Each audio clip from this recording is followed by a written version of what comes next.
Hola, bienvenidos a Observatorio Cotidiano, soy Fernando Castañeda y el día de hoy vamos a platicar de un problema que está afectando a buena parte del planeta, que es esta nueva epidemia del coronavirus, que se detectó en Wuhan, en China, y que se está generalizando por todo el planeta, o por lo menos por varios países, incluso el continente americano, Europa.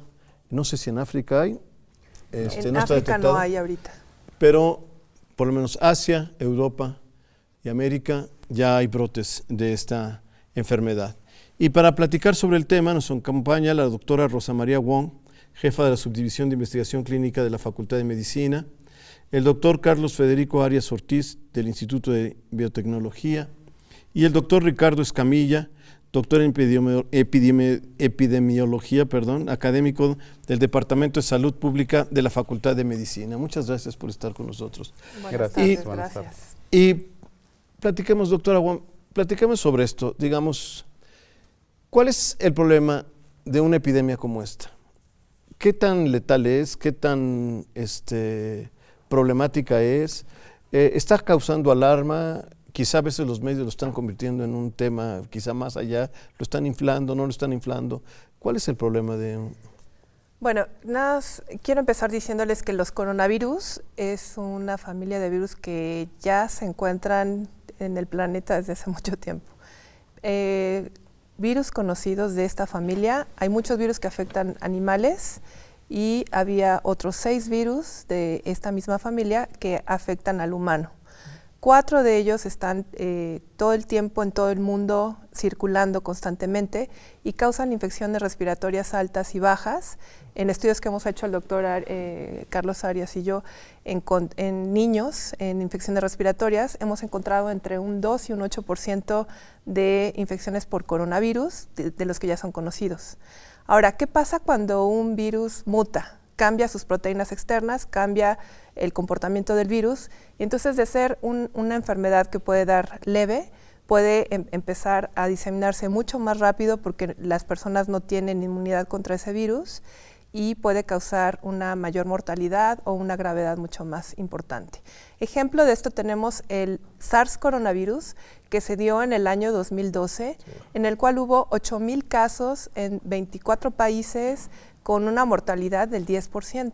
Eso pasó con el SARS coronavirus.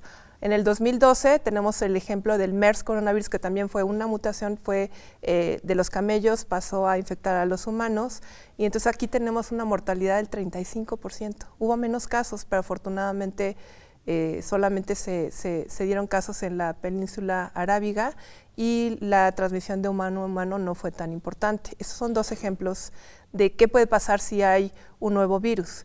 En este caso tenemos un nuevo virus que es el 2019 nCoV, así es como le han puesto por lo pronto, y pues hay teorías de que tiene que ver 80% con el SARS coronavirus, otro tanto viene de murciélago, y es un virus nuevo al cual la mayoría de la población no tiene anticuerpos, no tiene inmunidad, no se puede proteger en contra de este virus. ¿Qué es lo que estamos observando con este virus?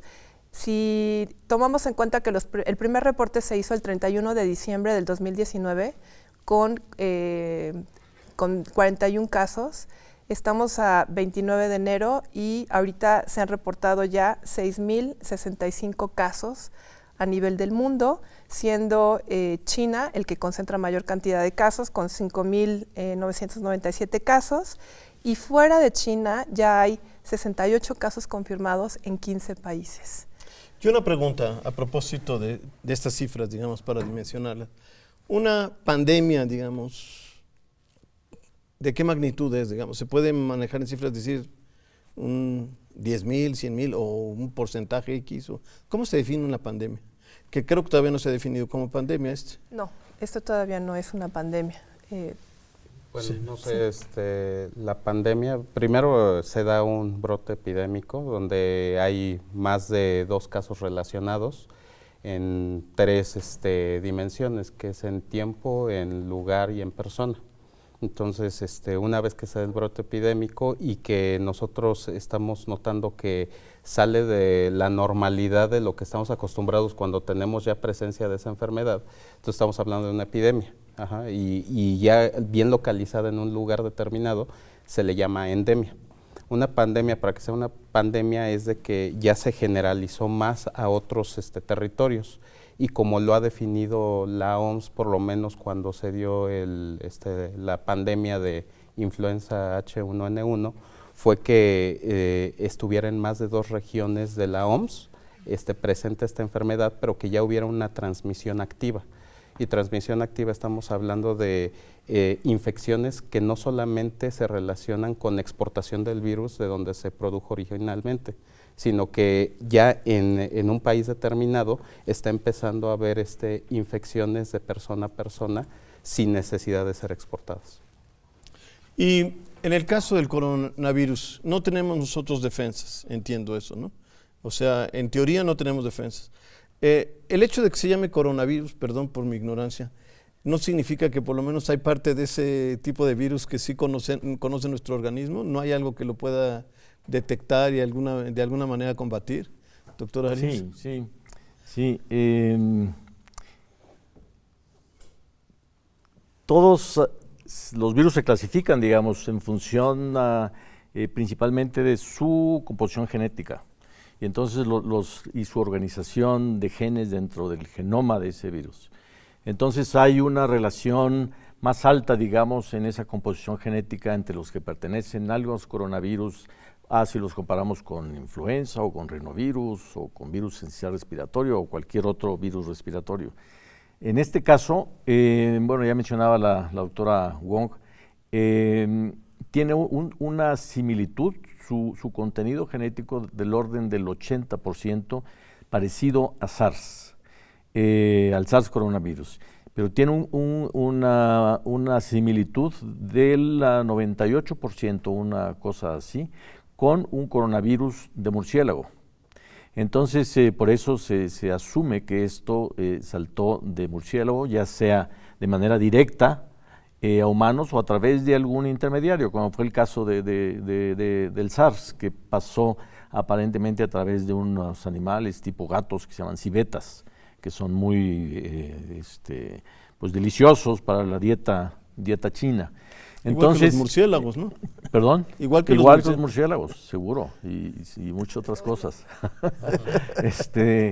Entonces, de hecho, hoy o ayer, la información está surgiendo de manera rapidísima, es impresionante ahora con las nuevas redes sociales, el Twitter, hay que verlo las mañanas y hay siempre noticias y avances muy, muy rápidos. Se decía que, por ejemplo, uno de los elementos de defensa del organismo son los anticuerpos.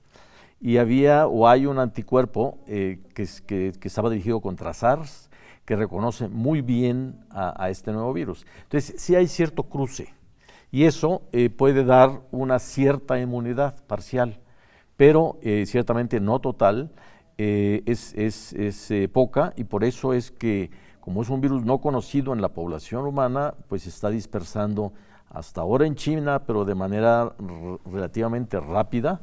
Y ya hay casos, un poco en relación a lo que comentaba el doctor Escamilla, ya hay casos que no son solamente exportados, ¿no? Como en Estados Unidos o Canadá, sino en Vietnam, en Alemania.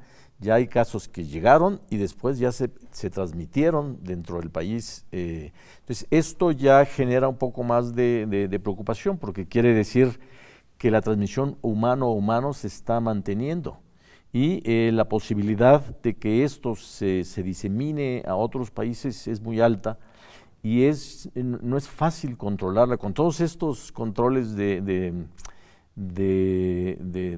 los aeropuertos, ¿no? Como para ver aquellos que llegan con síntomas, porque el periodo de incubación, esto es desde que se infectan hasta que muestran los síntomas, puede pasar entre 1 y 14 días. Todavía no se ha definido bien, pero digamos en ese rango.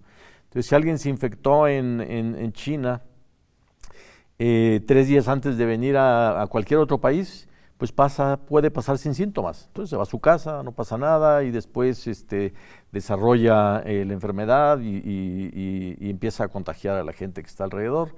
Entonces eso hace que sea muy complicado realmente parar a este virus, a diferencia del ébola o del SARS, que principalmente eran contactos con la gente que estaba directamente, es decir, personas que estaban en contacto con los enfermos, ¿no? Aquí no es el caso, y entonces puede ser mucho más difícil, y por eso es que la probabilidad de que se distribuya ampliamente es alta, y un poco ese es el temor. Ahora, el hecho de que no sea tan letal, o por lo menos eso dice en la prensa, supone que en realidad los anticuerpos de los seres humanos normalmente sí reaccionan contra este virus, aunque nos produzca gripa y malestares y que no sé, fiebre o lo que sea. Es que hay muchos... Sí, yo creo que eso tiene que ver más que nada con el tipo de virus, qué tan patógeno es, qué tanta capacidad tiene de poder causar infección y una respuesta inflamatoria en la persona y este tipo de efectos, y también tiene que ver con la persona que está siendo infectada. Entonces, al parecer, por lo que se ha descrito de este virus, aquellas personas que tienen una inmunidad bien, que no tienen ningún problema, pues al parecer les da desde síntomas respiratorios muy leves hasta gripas y pues en muy rara vez neumonía.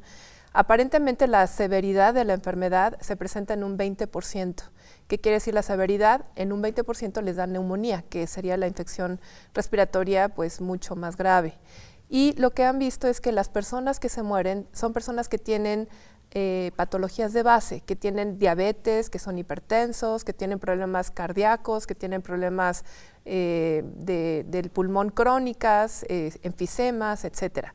Pero, como bien mencionaba usted al principio, estas personas, cuando se infectan con cualquier otro virus respiratorio o alguna patología respiratoria, pues tienen más complicaciones. Es más difícil que salgan adelante, puesto que su sistema no funciona adecuadamente y, por ejemplo, los diabéticos se sabe que tienen la respuesta inmune que no es adecuada contra patógenos, o los enfermos pulmonares crónicos tampoco pueden montar una respuesta inflamatoria adecuada, etcétera. Entonces, no tiene, a veces, o sea, tiene que ver por las dos partes. Una, por el virus, qué tanta capacidad tiene de causar daño, porque hay virus que causan daño en una proporción muy importante. El ébola, por ejemplo, la mayoría de la gente se muere, ¿no? No, va desde el 60 hasta el 90% de la población de la gente que le da ébola se muere.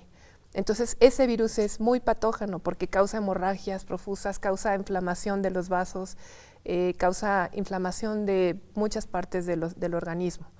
Y en el caso de los virus respiratorios, como es el coronavirus, en este caso este nuevo coronavirus, causa infección respiratoria, aparentemente sí entra al epitelio respiratorio, pero en aquellas personas que tienen una respuesta inmune adecuada, pues pueden controlar el virus.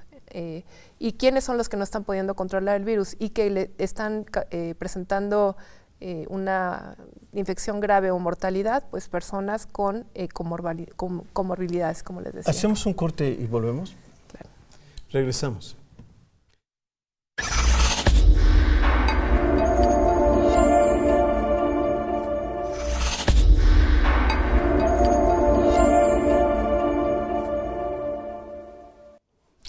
Volvemos. Bueno, ¿y cuáles son las políticas de prevención que de alguna manera puede tener nuestro gobierno, por ejemplo, para este tipo de cosas? ¿Qué es lo que se necesita, doctor? Pues primero es fortalecer los sistemas de vigilancia epidemiológica.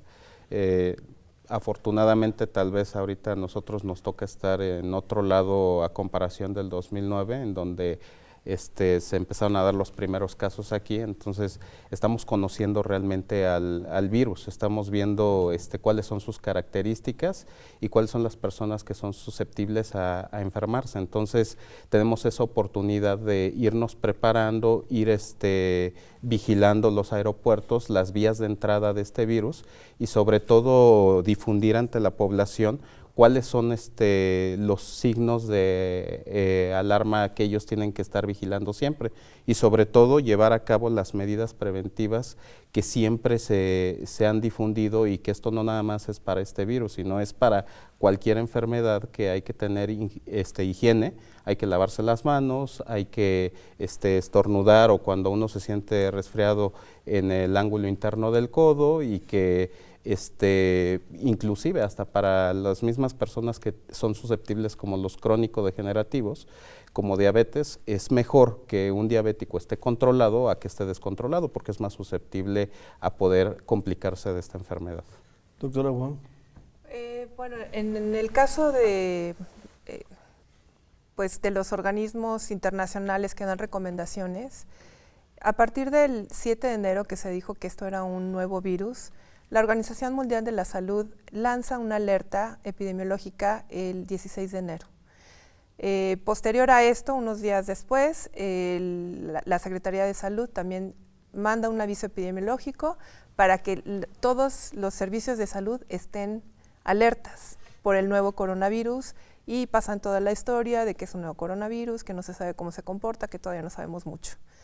Entonces empieza a haber una vigilancia activa, que en eso consisten las recomendaciones de la Organización Mundial de la Salud. Probablemente varios de ustedes ya saben, pero se reunió el comité de la Organización Mundial de la Salud, especial para emergencias, para ver si declaraban o no esto una emergencia internacional. Y lo que declararon fue que en China es una emergencia, pero en el resto del mundo todavía no.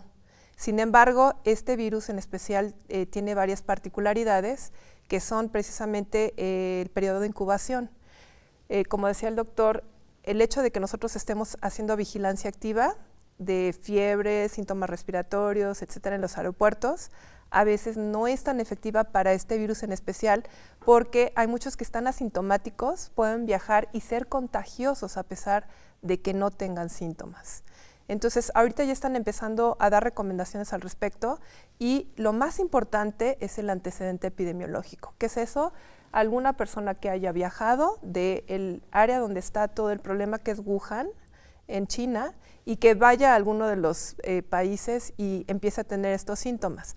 O personas que hayan estado en contacto con estas personas que vienen de China o que vienen de Wuhan o que hayan o que sean sospechosas y que estén estudiándolas o que hayan estado en ese lugar o que tengan ya la confirmación del caso. Entonces, eso es muy importante, el antecedente epidemiológico. O sea, no es de que de repente alguien en México que no hay casos tenga gripa y entonces diga, ya tengo el coronavirus, pues no, o sea, no es así. Pero tiene que tener antecedente epidemiológico. Pero, por ejemplo, no fue hace unos días que vi el mapa de donde ya en América, y en el caso de los Estados Unidos hay 2 casos, o no sé cuántos casos, pero hay 2 puntos. 5 casos. Pero hay como, no sé cuántos casos, a lo mejor 5 o 2. El mapa. A ver, ¿dónde está el mapa? Aquí está Canadá y Estados Unidos. No, pero había en California, cerca de Tijuana. Sí. Había 2 puntos. Uno que estaba más, digamos, por el lado de Tijuana y otro más cercano a Mexicali, o quizá un poco más abajo. Ahí estaban 2 puntos.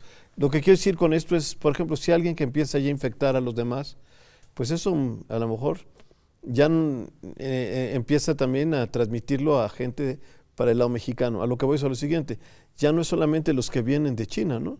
Sino que ya empieza, al aparecer los casos en Estados Unidos y todo, también ya tenemos ese problema, y con tanta migración y todo eso. Seguro. La cosa se empieza a complicar cada vez más. Pero hay en general varias medidas que a nivel país se deben considerar y que de hecho se están tomando. Una es esto de la prevención y de la contención del virus. Y esto implica todo, desde los aeropuertos, hay que estar muy atentos ciertamente en la frontera con los Estados Unidos por la llegada en esa parte de aviones también de China a Tijuana, pero además de la gente que está infectada o que puede estar infectada o infectarse en California y que puede moverse a México. La otra es la parte de diagnóstico.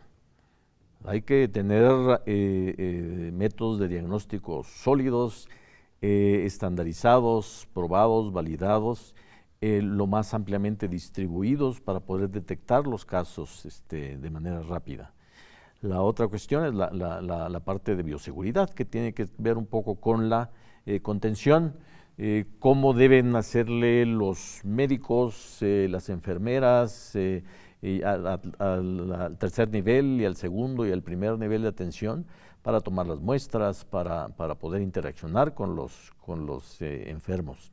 Y finalmente también tiene que estar revisándose toda la parte de urgencias. O sea, cuáles son las instalaciones hospitalarias, cuál es todo el equipo que se va a requerir para aceptar a aquellos que tengan problemas más serios de infección. Entonces, yo creo, un poco, ya no sé si la pregunta salió al aire o no, pero en relación a México. Sí, sí. Eso es lo que nos interesa. Yo creo que tiene la capacidad y se están haciendo las cosas bien, pero la capacidad tiene un límite y eso no podemos saber qué tan suficiente va a ser hasta no ver cómo se comporta este virus cuando llegue a nuestro país y en general fuera de China.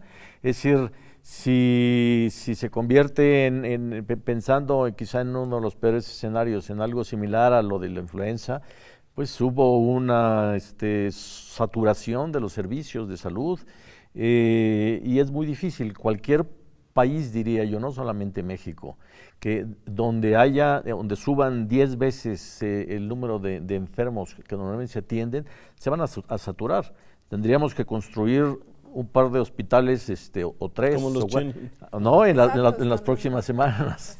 Pero escuchaba, por ejemplo, a propósito de eso, que no creo que nosotros podamos hacer eso, yo escuchaba que, por ejemplo, camas y sobre todo respiradores. Sí, la parte de terapia intensiva que tiene que ver con aparatos para respiración y ese tipo de cosas, que en realidad estábamos bajos, digamos, ¿no?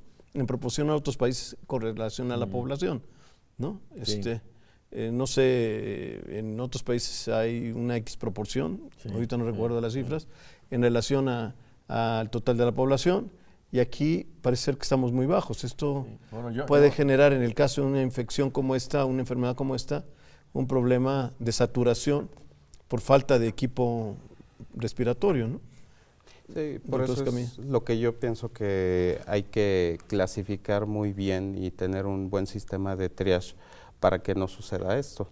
Ante una emergencia así, creo que es importante tener bien claro cuáles son estos individuos que están siendo susceptibles. Como bien lo dijo la doctora Wong hace un momento, pues hay una gran cantidad que tienen síntomas leves y que se va a autolimitar la enfermedad y que va a resolverse. Entonces, solamente es como un modelo que existe, la punta del iceberg lo que estamos viendo. Los casos graves son realmente la minoría, y de esos los que se complican y pueden llegar a utilizar servicios más avanzados o infraestructura más avanzada, pueden ser menos, pero en medida de que nosotros logremos también limitar el que haya este contagio de persona a persona, pues vamos a lograr que sean todavía menos las personas que lleguen hasta. ¿Y cómo se puede limitar eso? O sea, yo creo que a eso es a lo que tenemos que enfocarnos y es lo que tiene que saber la población en general. Lo que tenemos que tratar de evitar es que se empiece a esparcir y que tengamos tantos casos. ¿Cómo se puede evitar? Bueno, hay algunas recomendaciones, por ejemplo, de Estados Unidos, que decía de California. Están dando recomendaciones de que si hay alguien que viene de una ciudad en la cual hay muchos casos, que se queden en su casa 14 días, porque parece que ese es el periodo de incubación, o si empiezan a tener síntomas, enseguida vayan con las personas y con un médico y que les digan que ese es que estuvo en un lugar donde hay una alta concentración de casos. Además, algo que decía el doctor es muy importante, el diagnóstico de laboratorio, para que podamos nosotros hacer seguimiento y se haga este cerco que ya había dicho el doctor Escamilla. Y pues algo que hay como confusión es, creen que porque hacen un estudio de coronavirus que ya existe, sale negativo, eso es. Pero los estuches de diagnóstico que tenemos, que utilizamos normalmente, no nos detectan este nuevo coronavirus. Tiene que mandarse la muestra específicamente al INDRE para que puedan hacer un diagnóstico adecuado. Entonces, en la medida en que nosotros podamos detectar los casos positivos para este nuevo coronavirus, vamos a poder contener la infección. Y ahí sí es muy importante la participación del público en general, porque entonces todo esto que ya han estado mencionando sobre si estoy enfermo no voy a lugares donde haya otras personas, no voy a lugares donde haya una alta concentración de personas. Si tengo infección, pues toso en un pañuelo o toso en el ángulo del codo, no doy beso a las otras personas ni saludo de mano porque puedo contagiar a las personas. Entonces tengo que tratar de cuidar al resto de la gente y además cuidarse uno mismo también. ¿Y esa cultura existe en México? Yo creo que existe cuando hay problemas o se genera, ¿no? También en un ambiente quizá un poco más de alarma, pero que es algo que deberíamos de hacer siempre, como mencionábamos al principio. Esto es fundamental, o sea, ¿qué tanto se va a cargar? Va a haber enfermos graves, serios, que requieran de hospitalización y todas estas pues medidas más sofisticadas, más complicadas, va a estar en función de cómo se comporte la comunidad, la población. Y entonces, aunque ya se ha dicho varias veces, hay que decirlo nuevamente.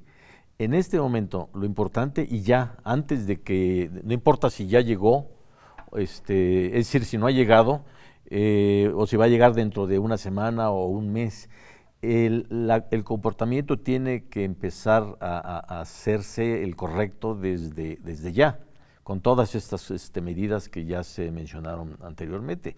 Y después nos deberíamos de quedar con esas medidas también cada año. De influenza, los números que siempre, son números tan grandes que pueden tener cierto error, pero se calcula que el 10% de la población mundial se infecta con influenza. Esos son alrededor de 750 millones de personas. Y mueren entre 250,000 y 500,000 personas al año, ¿no? Entonces, y aquí tenemos ahorita 6,000 casos y 130, ¿no? Entonces tenemos un problema, pues no sé si mucho más, más serio en términos de número, veremos qué pasa cuando esto se distribuye a todos lados, pero ya tenemos un problema serio de enfermedades respiratorias. Entonces, simplemente con la presencia de influenza deberíamos de tener todos estos cuidados. Bueno, lamentablemente se nos acabó el tiempo y les agradezco mucho que hayan estado aquí. En realidad, sin duda, es un tema de cultura, ¿no? Que debemos todos promover, de conciencia, de solidaridad con los demás, para que de alguna manera podamos defendernos, ¿no?, de esta epidemia y de otras epidemias como lo de la influenza. Y las que vengan. Y además tiene toda la razón, o sea, cada año hay la influenza y mata gente y no... Nos preocupamos. Y no somos respetuosos, ¿no? Si que estornudamos, si nos lavamos las manos, etcétera. Así es que, pues tenemos que tener conciencia para protegernos. Muchísimas gracias y nos vemos en la próxima. Muchas gracias. Muy bien, gracias.